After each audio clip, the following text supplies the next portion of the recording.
of the award-winning Guiding Light.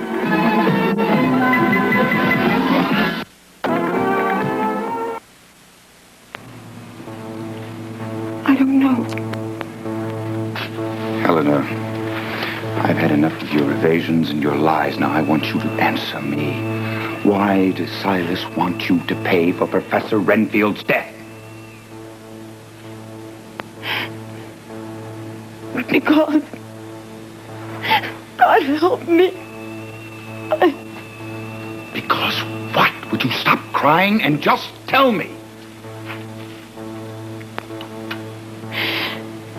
It was my job to wake up early every morning and check the explosives that had been laid the night before to make sure they were timed to detonate properly. Yes, Helena. In spite of all your faults, and my dear, they are legion, the one thing that you can be counted on for was your work. Oh, don't say that. I always set my alarm for 4:10. So I would arrive at the site at 4:30 and make a thorough inspection before the rest of the team arrived at 5:30. But on that particular day,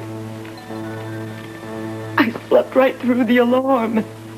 And I woke up after 5. I raced to the site, but I arrived only minutes before you and Professor Renfield. You never checked the explosives. Well, then why in God's name didn't you say something? I was frightened, Quentin. I was young. I was afraid Professor Renfield would send me home. You lied. Yes. And you went on allowing me to believe all those years that I alone was responsible? Quentin, Silas was in the camp that morning. He saw me leave for the site too late to make the inspection, and he's been blackmailing me ever since. I don't believe you, Helena. It cost a life. I swear it's the truth. Was he blackmailing you again, Helena? Did he force you to tell him I was coming here? I didn't tell him anything, Quentin. Of course you did. When I was in the hospital, I received a threatening letter from Silas. He knew I was coming here before I did. Fine, don't believe me. But if I were in collusion with Silas, why would he have sent me a threatening letter? It's just another one of your rotten tricks, Helena. Silas is the devil, and you, my dear, are his first lieutenant. No, Quentin. I swear it. I came here to protect you because I was frightened for you. Since when have you been concerned about my well-being? Always. I don't believe you. I tried to talk you out of coming here. Of course you did. Because you knew I would do exactly the opposite of what you suggested. That's not true! Silas gave you 24 hours to get out of here, and I'm giving you 12. Now, go on. Get out. Why are you standing there? Go on. Get out. Look, Tony, I'm okay. You don't have to stay with me anymore. I'm not leaving till Vanessa gets out of here. Well, you're right. Helena's not in her room. I just checked. Nola told you she wasn't up there. Nola doesn't lie. Oh, well, I think Nola would lie, cheat, and steal for Mr. McCord. Look, Vanessa, now that you know that Helena isn't here, why don't you just leave? Where's that old harridan who usually guards the door? Mrs. Renfield is in Scotland for a couple weeks. Oh, well, you must be mistress of the manor, then. How nice for you. How does Wait a minute, it feel? Vanessa. Why don't you get out of here before I take you across my knee? You know what's so nice about you Reardons? You all stick up for each other, sort of like a primitive tribe. And now you're trying to rope my father into the clan. Not to mention Mr. McCord. Well, I don't have a family, and I don't have a job, and it's all because of Quentin McCord. Now, wait just a minute. He never did anything to you. You lost that job all by yourself. That man has been nothing but trouble for me. Now he's gone and lured my partner off to some godforsaken desert. Now, how in the world are we going to open a restaurant when I thought you were going. I'm going. Oh, and don't put yourself out. Don't bother calling that gimpy little footman. I'll see myself out.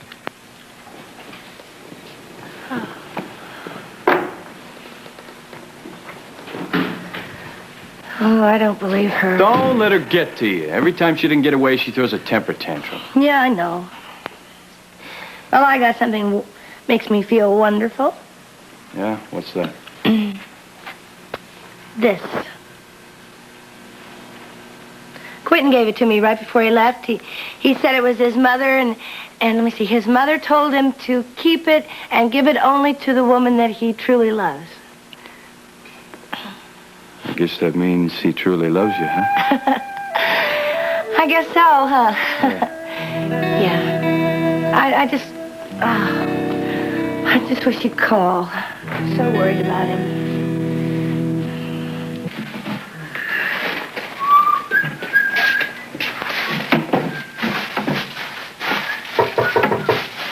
Just a minute.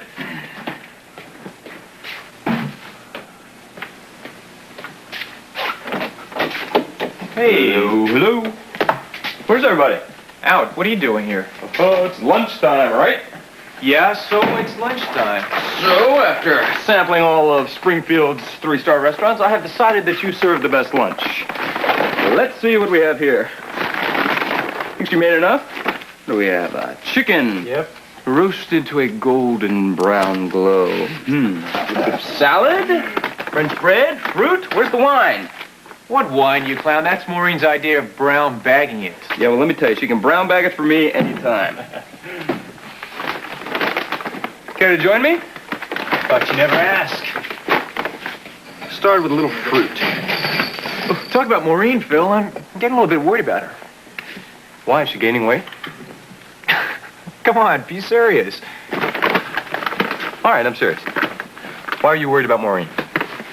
Well, I think she's doing too much. I mean, she gets up at the crack of dawn before she goes to work. She cleans the house. She goes and works all day at the hospital, and then she comes back and she shops for our favorite things. What are you complaining about? Sounds like you and your dad have got it made. Yeah, come on. I mean, I just think she's trying too hard, doing too much and stuff. I just don't think it's right. Well, in that case, you have got to help her rethink her priorities. What? Okay, for example, you get her to cut back on the cleaning and on her job so she can devote more time to her specialty. Yeah? Lunch. Why do I even try with you? What? Why do I even try to discuss anything that involves the slightest bit of sensitivity? Oh, no, wait a minute. There you're wrong, my Yeah? friend. I was plenty sensitive the other night.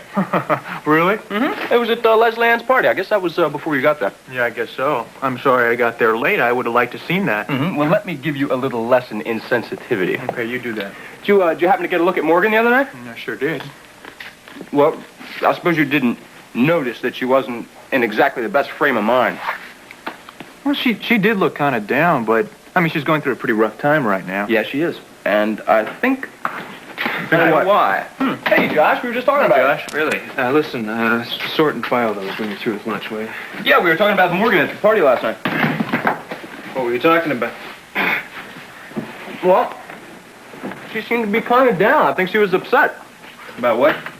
You, because you didn't show. Well, I told her I might not be able to make it because of work. Well, I think she was counting on you being there. Well, when I called her and said I was not going to make it, she didn't seem that upset, Well, maybe she didn't let on to you on the phone, but after she hung up, she looked like she'd lost her last friend in the world. Let's give her a call. I think she's over at the hospital now. Yeah, I will. Okay, I'll call her later. I think that you should finish your lunch and stop bugging Josh. We got work to do.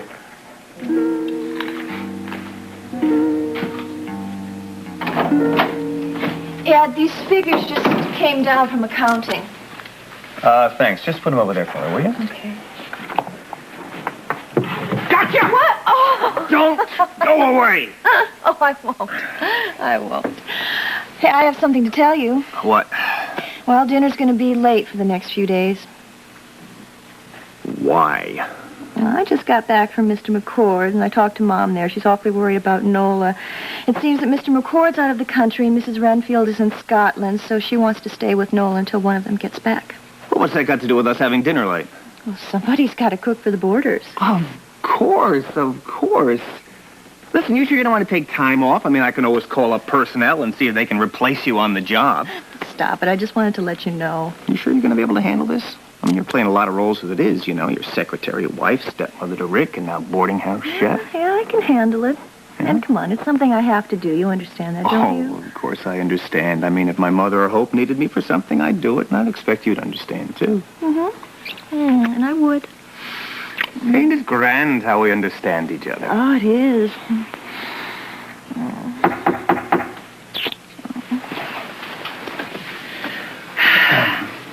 Come in. Oh, hi. I hope I'm not interrupting anything. Well, as a matter of fact, we were conducting some fairly important business here. I was kissing my wife. Oh.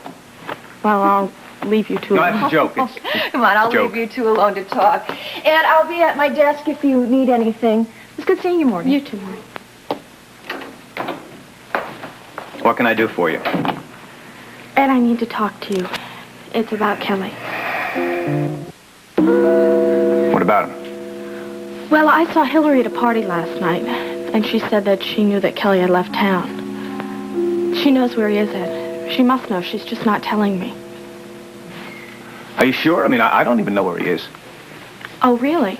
Well, not exactly. I mean, I have a list of the out-of-town hospitals he's visiting in connection with his residency, but I couldn't tell you which one he's at right now.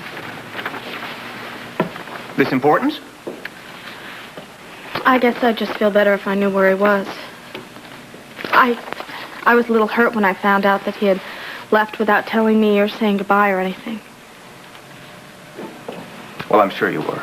Look, if I hear from him, I'll let you know. Thank you. It's pretty rough times for you right now, aren't they?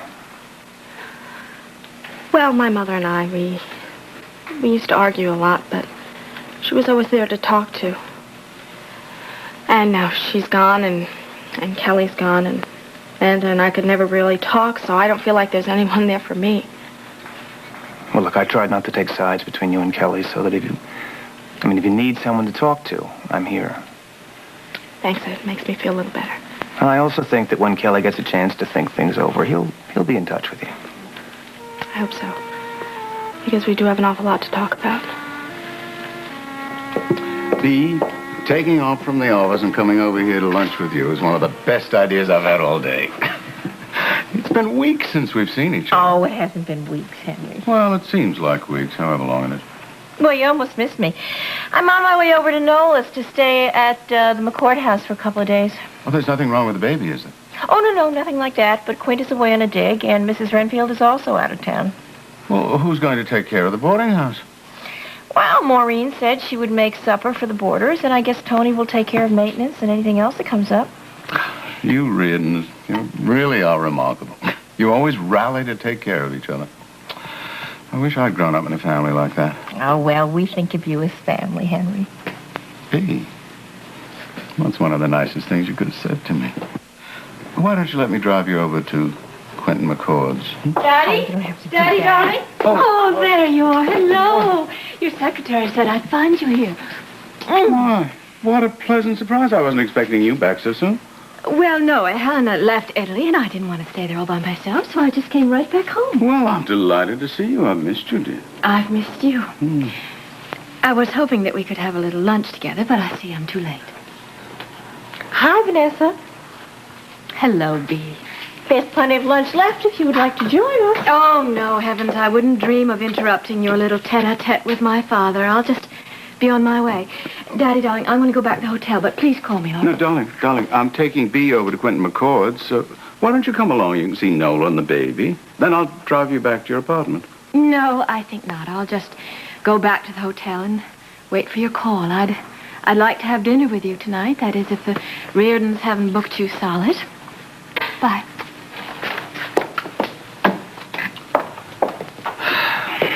Bea, I apologize for my daughter. That's all right. I guess she's just a little tired from her long trip. Well, I hope that's what it is. But she hasn't been herself since she was fired from her job at Spaulding. I don't know. Doesn't matter how old they get, you still worry about them. I couldn't agree with you more.